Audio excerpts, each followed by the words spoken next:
Hi, this is Bubba. You're listening to Small World Radio. It's a small world.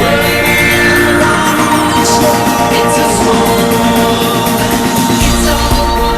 It's a small world. Living in one small world. It's a small world. It's all one. It's a small world. Living in one small world. It's a small world. This is Rising Moon. A lot of you are asking about Alan Watts. So this is the Alan Watts Show. Put your thinking cap on. Everybody should do in their lifetime sometime two things. One is to consider death, to observe skulls and skeletons, and to wonder what it will be like to go to sleep and never wake up. Never. That is a very gloomy thing for contemplation, but it's like manure. Just as manure fertilizes the plants and so on, so the contemplation of death and the acceptance of death is very highly generative of creative life. You get wonderful things out of that. And the other thing to contemplate is to follow the possibility of the idea that you are totally selfish. That you don't have a good thing to be said for you at all. You are a complete, utter rascal. Now, the Christians have avoided this, because although they say in their Episcopalian form of confession that we have erred and strayed from thy ways like lost sheep, and we have followed too much the devices and desires of our own hearts, too much, we have offended against thy holy laws, we have left undone those things which we ought to have done, and we have done those things which we ought not to have done, and there is no health in us. But it ought to be different. And we're going to do our best to amend with the help of God's grace. And that is a real con act. Because if you equate health with genuine love and perfect unselfishness, then in that sense there is no health in us when we look at ourselves from this point of view. Now, when you go deeply into the nature of selfishness, what do you discover? You say, I love myself, I seek my own advantage. Now, what is the self that I love? What do I want? And that becomes an increasingly ever-deepening puzzle. Now, I've often referred to this when you say to somebody else, I love you. It's always rather disconcerting to the person to whom you say that if you imply that you love them with a pure, disinterested, and holy love. They automatically suspect it as being a little bit phony. But if you say, I love you so much I could eat you, that's an expression, it's a way of saying to a person, you attract me so much that I can't help it.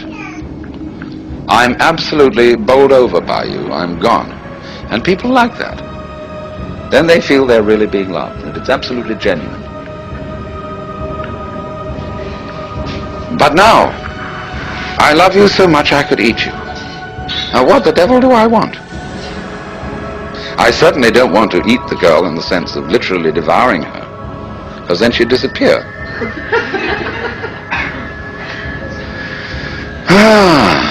But I love myself. And what is me? In what way do I know me? Well, it suddenly occurs to me that I know me only in terms of you. See, when I think of anything that I know and that I like, then it's always something that can be viewed as other than me. I can never get to look at me, real me. It's always behind. It's always hidden. And I really don't know it well enough to know whether I love it or not. Maybe I don't. Maybe it's an appalling mess. But certainly the things I do love and that I want from a selfish point of view, when I really think about them, they're all something else that's in a way outside me. Now, we saw that there is a reciprocity. a total mutual interdependence between what we call the self and what we call the other. That's the warp and the woof. And so if you are perfectly honest about loving yourself, and you don't pull any punches, you don't pretend that you are anything other than exactly what you are, you suddenly come to discover that the self you love, if you really go into it, is the universe. You don't like all of it. You are selective about it, as we saw in the beginning. Perception is selection. But on the whole, you love yourself in terms of what is other. Because it's only in terms of what is other that you have a self at all. So then, I feel that one of the very great things that C.G. Jung contributed to mankind's understanding was the concept of the shadow. That everybody has a shadow. And that the main task of the psychotherapist is to do what he called to integrate the evil. To, as it were, put the devil in us in its proper function. Because you see, it's always the devil, the unacknowledged one, the outcast, the scapegoat, the bastard, the bad guy, you see, the black sheep of the family. It's always from that point, which we could call the fly in the ointment, you see, that generation comes. In other words, in the same way as in the drama, to have the play, it's necessary to introduce a villain. It's necessary to introduce a certain element of trouble. So, in the whole scheme of life, there has to be the shadow. Because without the shadow, there can't be the substance. So this is why there is a very strange association between crime and all naughty things and holiness. You see, holiness is way beyond being good. Good people aren't necessarily holy people. A holy person is one who is whole, who has, as it were, reconciled his opposites. And so there's always something slightly scary about holy people.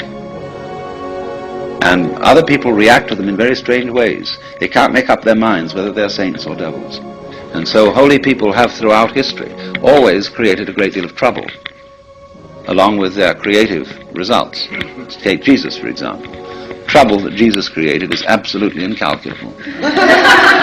Think of the Crusades, the Inquisition, the heaven only knows what's gone on in the name of Jesus. Very remarkable. Freud's a big troublemaker, as well as a great healer, you see. It all goes together. So the holy person is scary, because he is like the earthquakes, or better still, he's like the ocean. See, the ocean, on a lovely sunny day, you can say, oh, isn't that gorgeous, and you can go into it and relax and float around. But boy, when the storm comes, does that thing get mad. It's terrifying. So there is in us the ocean, you see. And Jung felt that the whole point was to bring the two together, and by a kind of a fantastic honesty, to penetrate one's own motivations to the depths.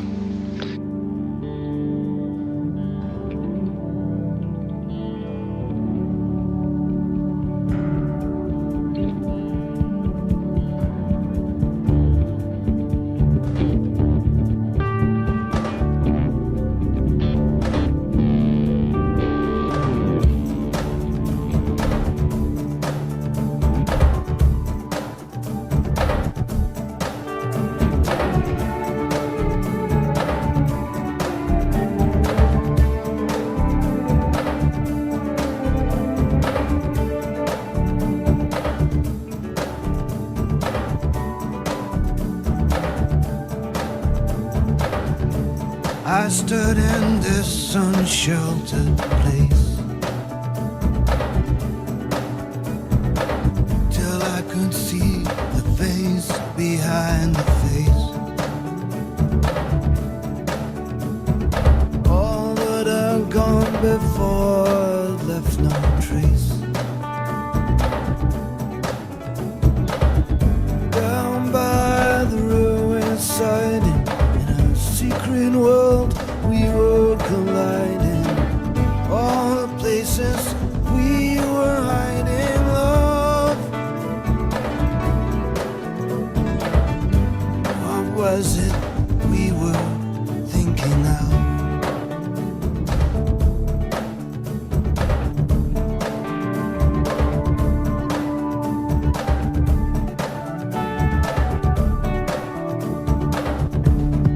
So I watch you wash your hair.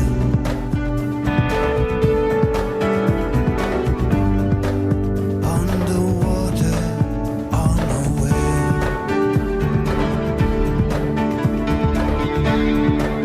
And the plane flies through the air. Did you think you didn't have to choose it? I alone could win or lose it. In all the places we were hiding, love. What was it we were thinking of?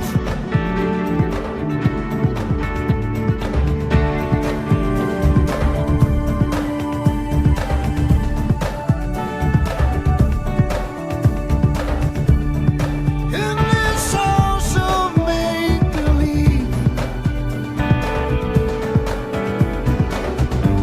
divided into like Adam and Eve. You put out and I receive. Down by the railway side, in a secret world we were colliding. In all the places we were hiding, love.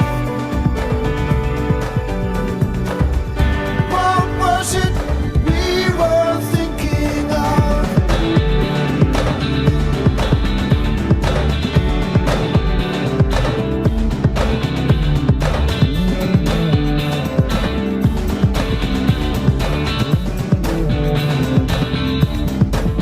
Are the wheels turning, spinning round and round, and the house is growing with the stairway stand?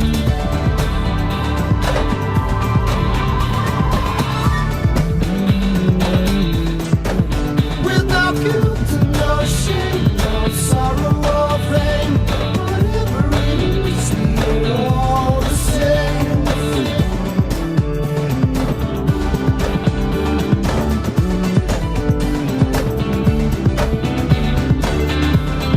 Making it up in our secret world. Making it up in our secret world. Making it up in our secret world. Shaking it up, breaking it up, making it up in our secret world. Seeing things that were not there.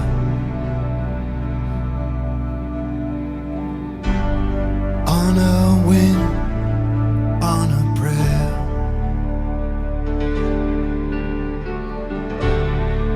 In this state of disrepair. Down by the railway siding, in our secret world we were colliding. In all the places we were hiding, love. What was it we were thinking of?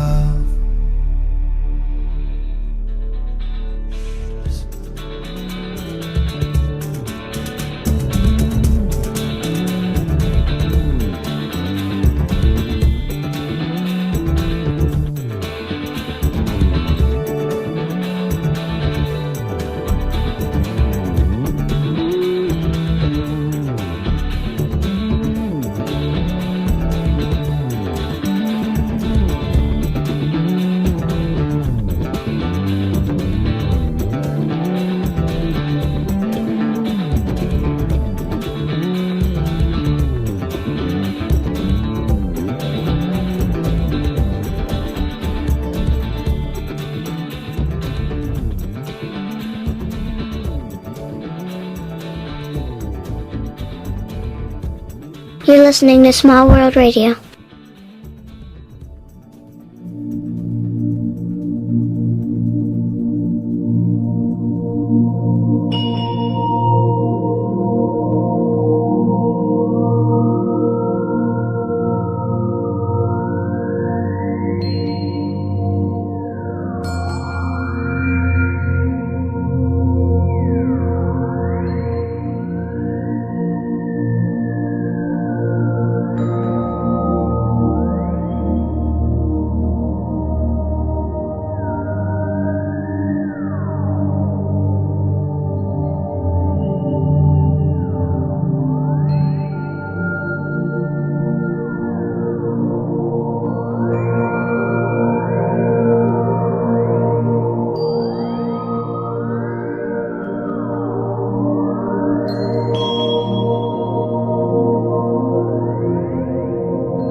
Change, and everything is changed, nothing can be held on to. To the degree that you go with a stream, you see, you are still. You're flowing with it. But to the degree you resist the stream, then you notice that the current is rushing past you and fighting you. So swim with it. Go with it. And you're there. You're at rest. And this is, of course, particularly true when it comes to those moments when life really seems to be going to take us away. And the stream of change is going to swallow us completely. The moment of death. And we think, oh, this is it. This is the end. And so at death we withdraw. Say, no, not that. Not yet, please.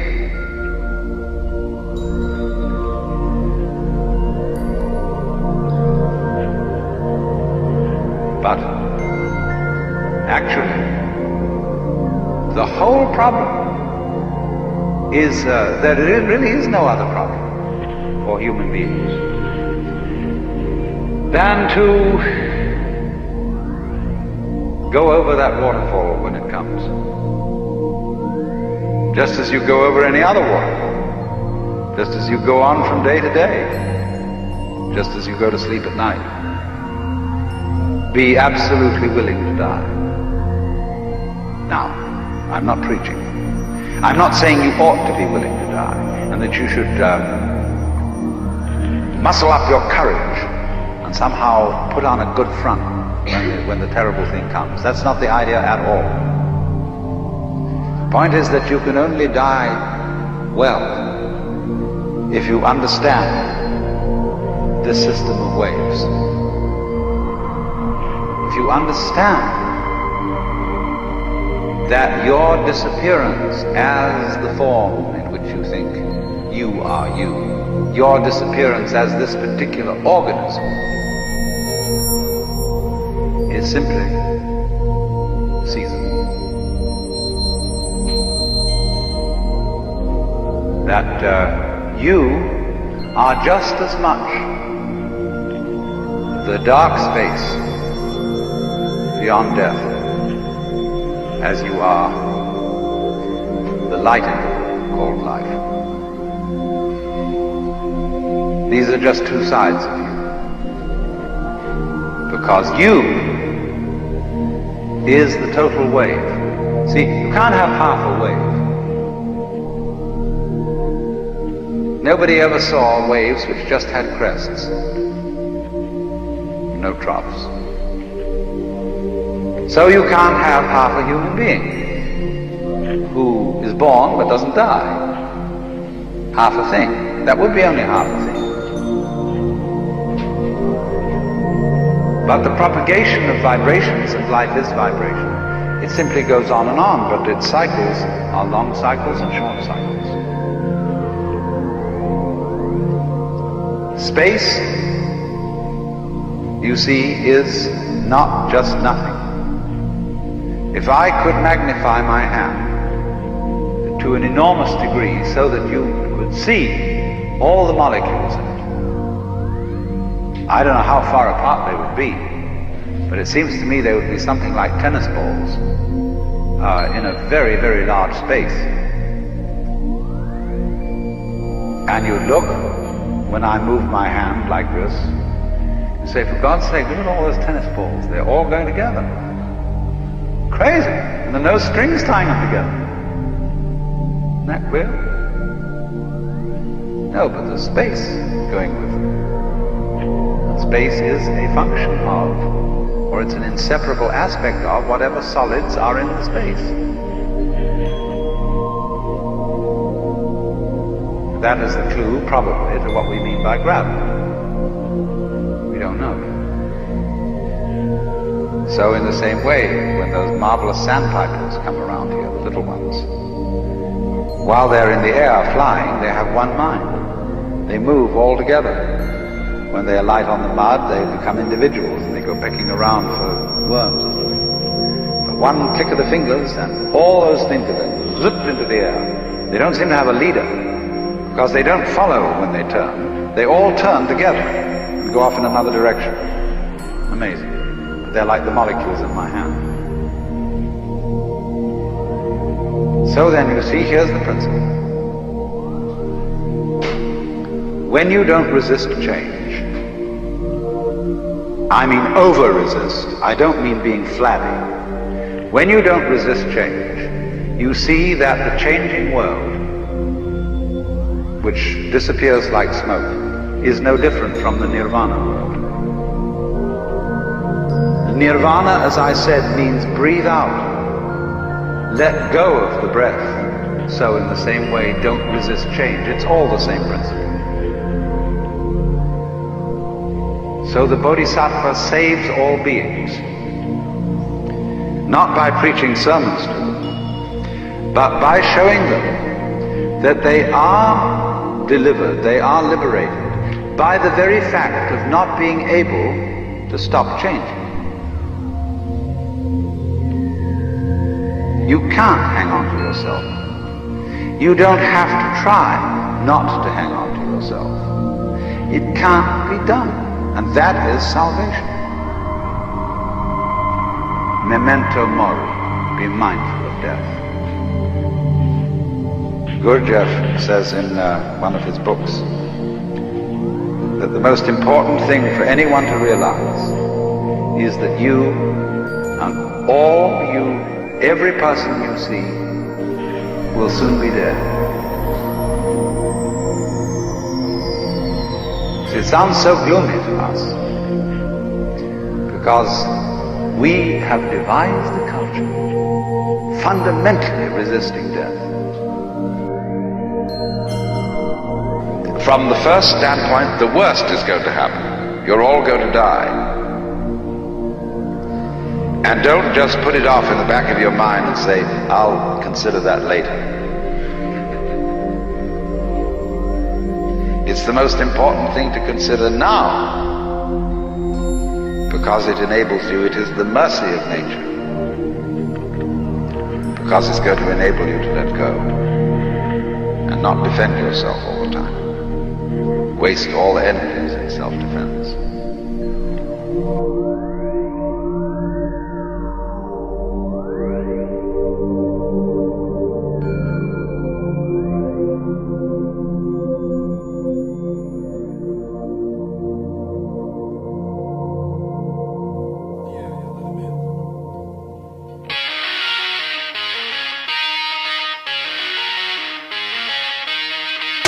I'm all dressed up with nowhere to go.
down the street. I was hit by something last night in my sleep. It's a dead man's party. Who could ask for more? Everybody's coming. Leave your body at the door. Leave your body and soul at the door. Don't run away. It's only me. Don't be afraid of what you can't see. Don't run away. It's only me. Don't be afraid of what you can't see.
I was struck by lightning, walking down the street. I was hit by something last night in my sleep. It's a dead man's party. Who could ask for more? Everybody's coming. Leave your body at the door. Leave your body and soul at the door. Don't run away. Follow me. Don't be afraid of what you can't see. Don't run away. It's only me. Don't be afraid of what you can't see.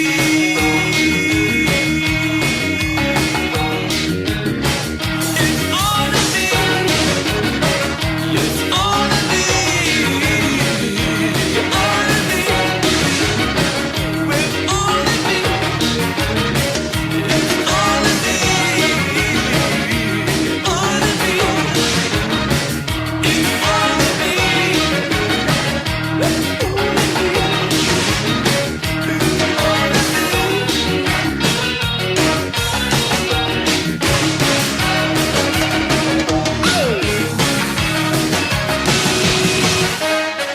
When Hindus and Buddhists use the word karma, the basic meaning of it is action, from the Sanskrit root kri, to do.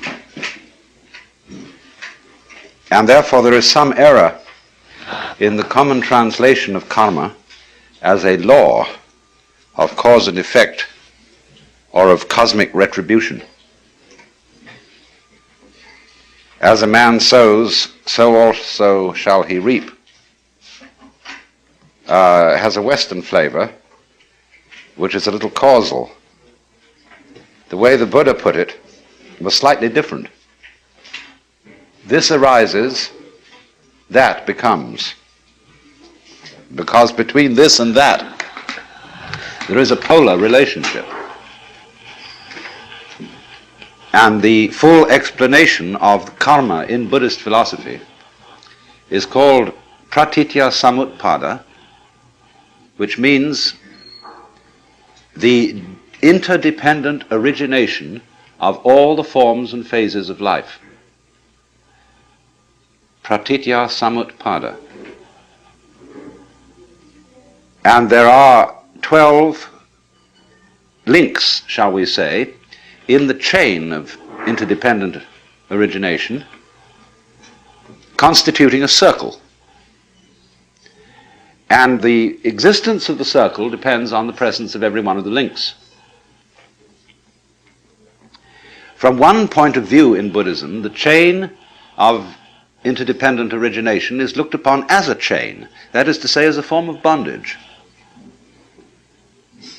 The constituents, as it were, of the vicious circle in which most people and beings are living, which they call samsara, S-A-M-S-A-R-A, samsara, the round of birth and death, the bhava chakra, the wheel of bhava which is becoming.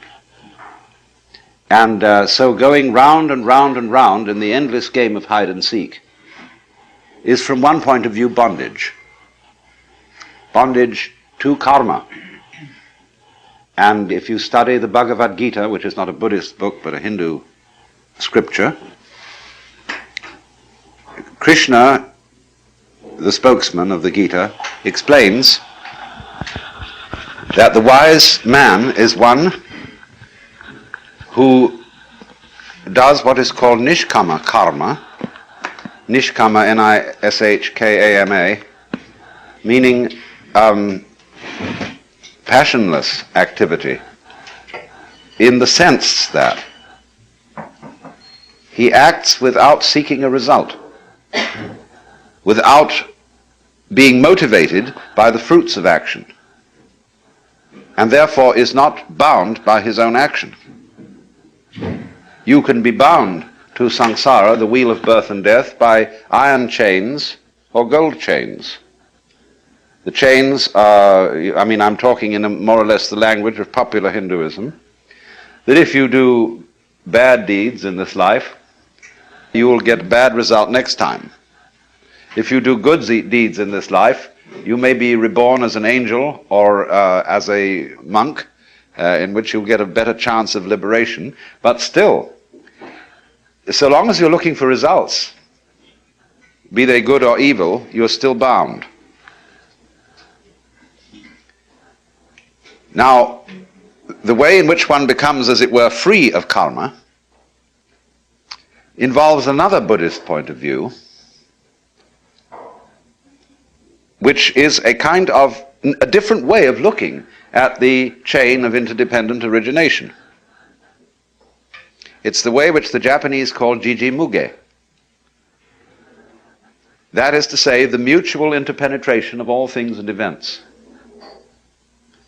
So that you could say that actually, in fact, the deepest level of reality, this entire cosmos is a completely harmonious and blissful manifestation of everything in a state of total enlightenment and mutual compassion. And therefore the task of the Buddhist or the Hindu discipline of meditation, the sadhana, the way of spiritual development, is to realize that, for everybody, to realize it effectively in his own life, and therefore cease from the illusion that the universe is a fragmented process of conflict. But first of all, we have to be clear about karma, that it is not to be understood in the Western sense of a law of cause and effect, or of a sort of retribution system, or a law. The word law is most unsuitable for concepts in Eastern, Indian and Chinese philosophy. The word dharma, D-H-A-R-M-A, sometimes meaning the Buddhist doctrine, or a certain way of life. When you talk about a person's svadharma, you mean their own function. We would translate svadharma as vocation. Sva is the same as the Latin suus, one's own. Dharma, function in this case, operation, way of life, style of life, profession, trade, role, means all those things. And the one thing that dharma really never means is law, although it's often translated that way. Because you see, you don't get the idea of law until you move to a culture where order is based on the idea of obedience.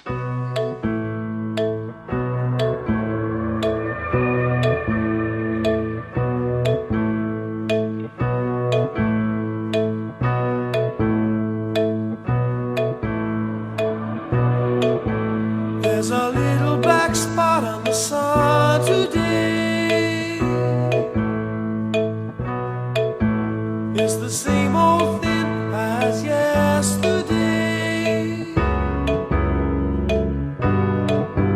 There's a black hat caught in a high treetop. There's a flagpole rack and the wind won't stop.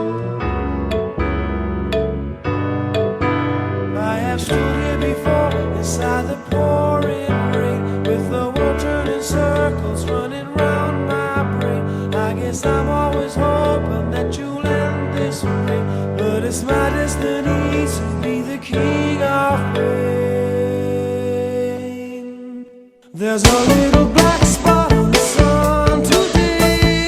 It's my soul up there. It's the same old thing as yesterday. It's my soul up there. There's a black hat caught in a high treetop. It's my soul up there. There's a flagpole rack and the wind won't stop. It's my soul up there.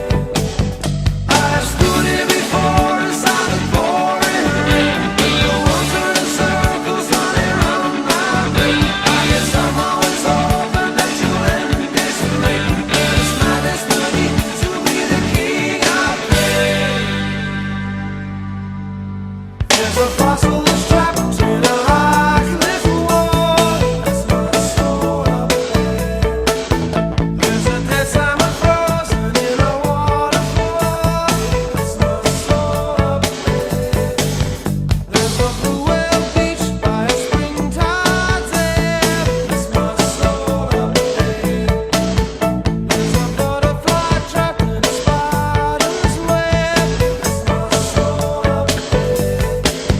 I've stood here before inside the pouring rain, with the world turning circles running round my brain. I guess I'm always hoping that you'll end this rain, but it's my destiny to be the king of rain. There's a king on a throne with his eyes drawn out. There's a blind man looking for a shadow of doubt. There's a rich man sleeping on a golden bed. There's a skeleton choking on a crust of bread.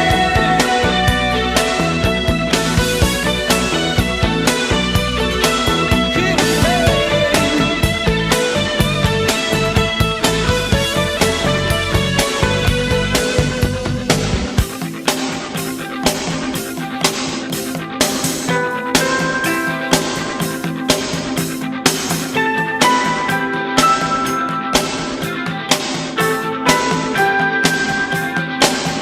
There's a red fox torn by a huntsman's pack. It's my soul up there.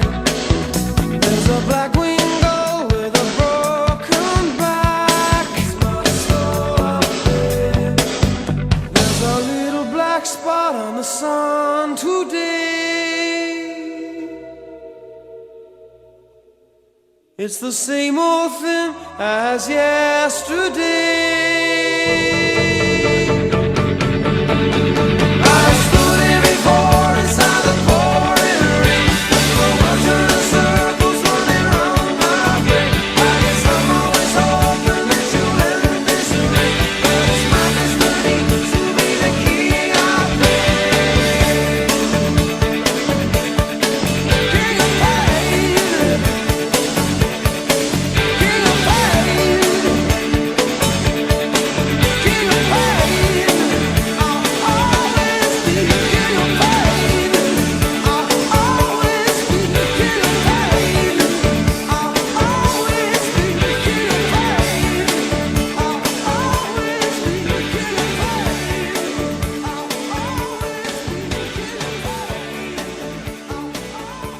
Supposing that I say to you, each one of you is really the great self, the Brahman.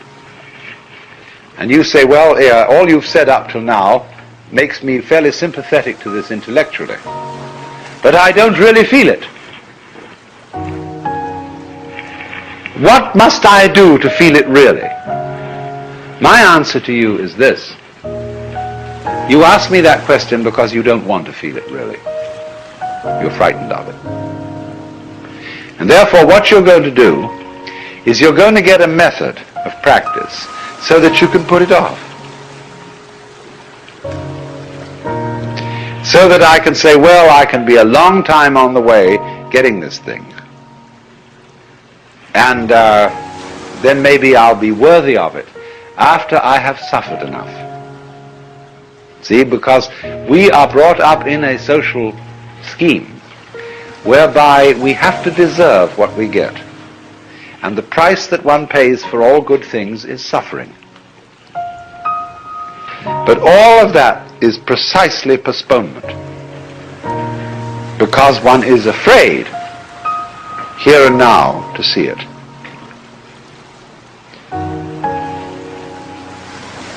If you had the nerve, real nerve, you would see it right away. Only that would be when one feels you shouldn't have nerve like that. Why, that would be awful. That would be that wouldn't do at all. Because after all, I'm supposed to be poor little me. And I'm not really much of a muchness. And I'm playing the role of being poor little me. And therefore, in order to be something great, like a Buddha or a Jivan Mukta, one liberated in this life, I ought to suffer for it. So you can suffer for it. There are all kinds of ways invented for you to do this. And you can discipline yourself, and you can gain control of your mind, and you can do all sorts of extraordinary things. I mean, you can drink water in through your rectum and do the most fantastic things. But that's just like being able to run the 100 yards in 9 seconds, or push a peanut up Mount Tamalpais with your nose, or any other kind of accomplishment you want to engage in. There's absolutely nothing to do with the realization of the self.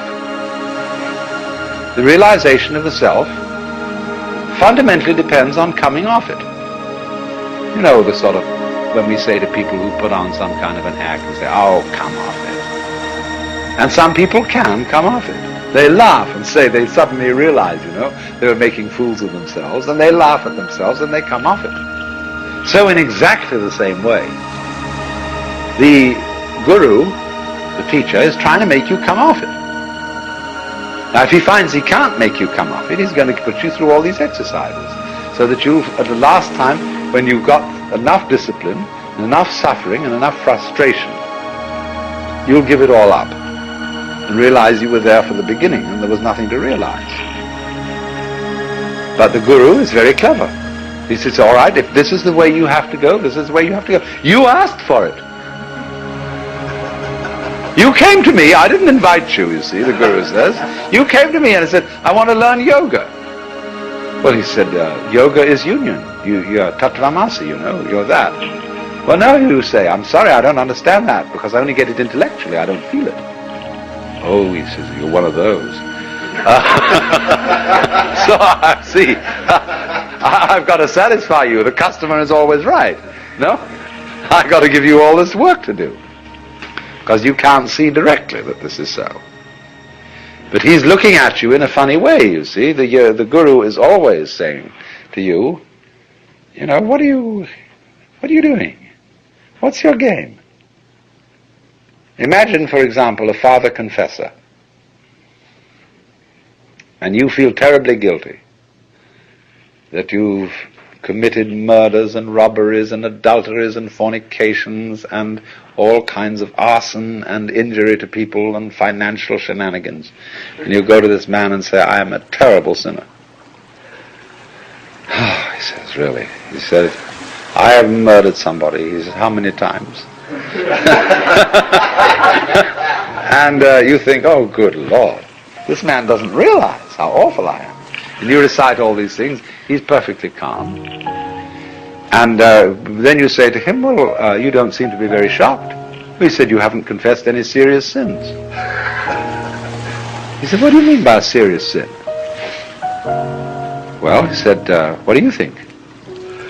Well, I don't know. I just feel wrong.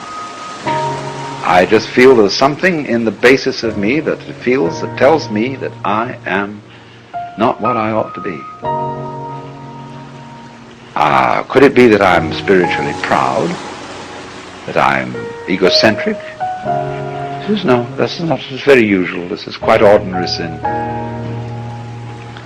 But he says, you are guilty of something really terrible. And what could that be? Well, I have no idea. Now he says, come on. Go deeper. What is the real sin you've committed? You think, what, me? I, little me, could do something worse than murder, worse than spiritual pride? Just little me? I mean, I'm a reasonably well-intentioned person. What could that be? And he looks at you in a funny way. He says, you know. You know, it's a kind of a Kafkaesque situation where you're accused of a crime that's not specified, and yet the accuser says, you jolly well know what you've done. Of course, we can't mention it. Because, it's like those laws that are on the books in the state of California and several other states where people are accused of the abominable crime against nature. Nobody knows what it is. I mean, it can't be mentioned. It's too dreadful to be talked about. So this guy does the same thing, but it's in a different dimension. You've done it. Now what did you do? See, the real crime is that you won't admit you're God. That's false modesty. So the Guru challenges, you see. He challenges you. If you raise the question, he doesn't go out and preach in the streets. Say, come on everybody, you ought to be converted. He sits down under a tree and waits. And people start coming around and they offer him propositions. He answers back. And he challenges you in any way that he thinks is appropriate to your situation. Now, if you've got a thin shell and your mask is easily dispatched with, he simply uses what we might call an easy method. He says, listen, Shiva, come off it. Don't pretend you're this guy here. I know who you are. And the guy sort of twinkles a bit and says, well, I guess you're right. But the people aren't like that. They have very thick shells. And so he has to invent ways of cracking them. So here's how it goes.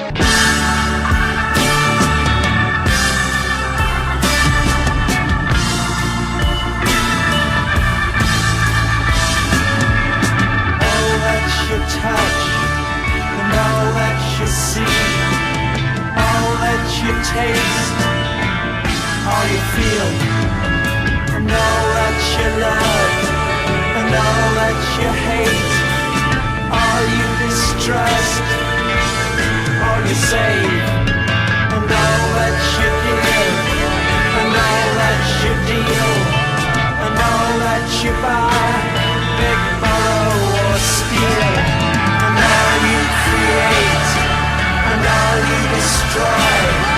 And all that you do, and all that you say, and all that you eat, and everyone you meet, and all that you slight, and everyone you fight, and all that is now, and all that is gone, and all that's to come, and everything under the sun is in June. But the sun is eclipsed by the moon.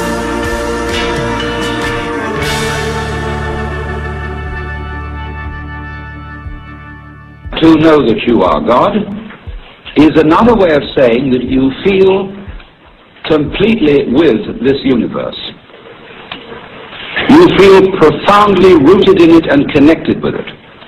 You feel, in other words, that the whole energy which expresses itself in the galaxies is intimate. It is not something to which you are a stranger, but it is that with which you, whatever that is, are intimately bound up. That in your seeing, your hearing, your talking, your thinking, your moving, you express that which it is which moves the sun and other stars.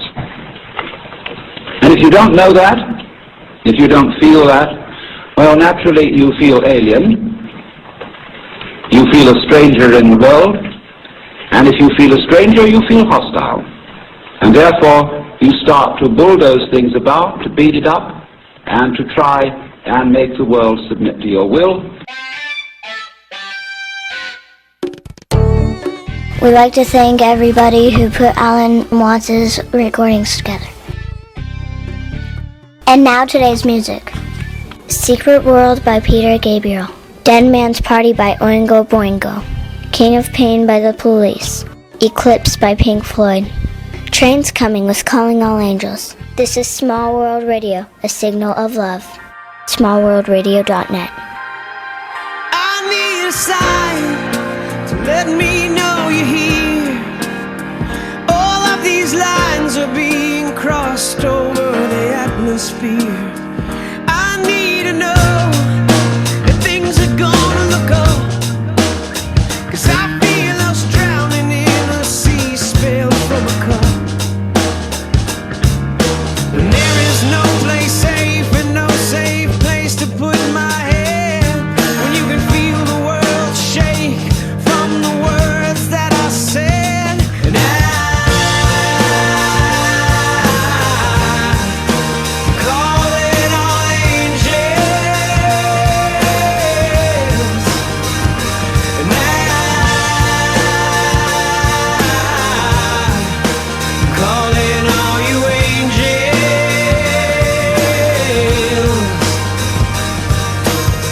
And I won't give up if you don't give up. I won't give up if you don't give up. I won't give up if you don't give up. I won't give up if you don't give up. I need a sign to let me know you're here, 'cause my